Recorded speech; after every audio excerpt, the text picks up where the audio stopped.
Korea Kaskazini imezindua kombora jipya la masafa marefu linalotajwa kuwa lenye nguvu zaidi kuwahi kutengenezwa, likiitwa Hwasong-20 katika gwaride kubwa la kijeshi lililoongozwa na kiongozi wa taifa hilo Kim Jong-un wakati wa maadhimisho ya miaka 80 ya chama cha wafanyakazi, shirika rasmi la habari KCNA limeripoti.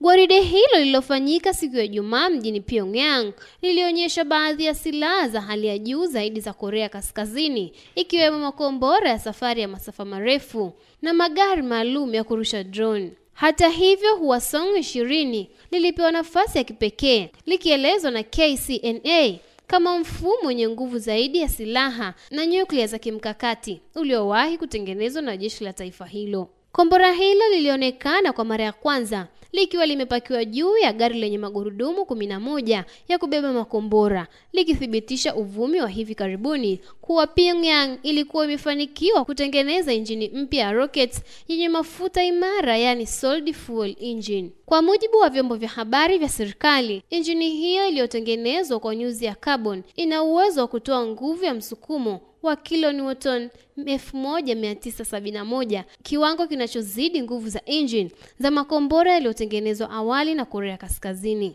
Mtaalamu wa usalama wa nyuklia Ankit Panda kutoka taasisi ya Kenjin Endowment for International Peace nchini Marekani amesema Hwasong-20 ni kilele cha ndoto za Korea Kaskazini katika kuimarisha uwezo wa makombora ya nyuklia ya masafa marefu. Huenda mfumo huu ukajaribiwa kabla ya mwisho wa mwaka huu. Wataalamu wanaamini kuwa Hwasong-20 limeundwa kubeba vichwa vingi vya nyuklia, jambo ambalo Kim Jong-un amekuwa akisisitiza kama hatua muhimu ya kuongeza uwezo wa makombora yenye kupenya ulinzi wa makombora wa Marekani. Panda anaongezea, mfumo huu unalenga kupeleka vichwa vingi vya nyuklia, jambo litakaloongeza shinikizo kwa mifumo ya ulinzi ya Marekani na kuimarisha kile Kim anachokiona kama uwezo wa kuzuia vitisho vya Washington. Katika hotuba yake baada ya gwaride hilo, Kim Jong-un alitaja Korea Kaskazini kuwa mwanachama mwaminifu wa nguvu za ujamaa duniani na ngome ya uhuru dhidi ya utawala wa kimataifa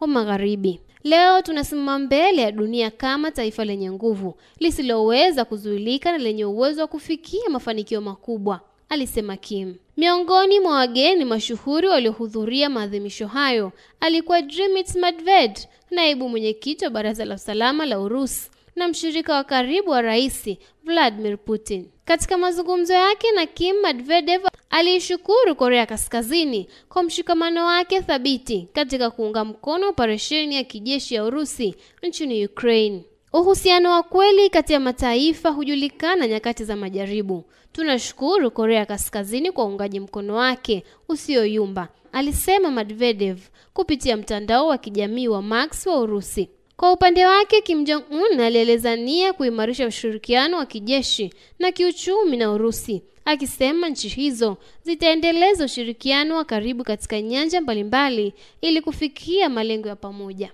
Mimi ni Amina Yahaya wa Rubaa za Kimataifa.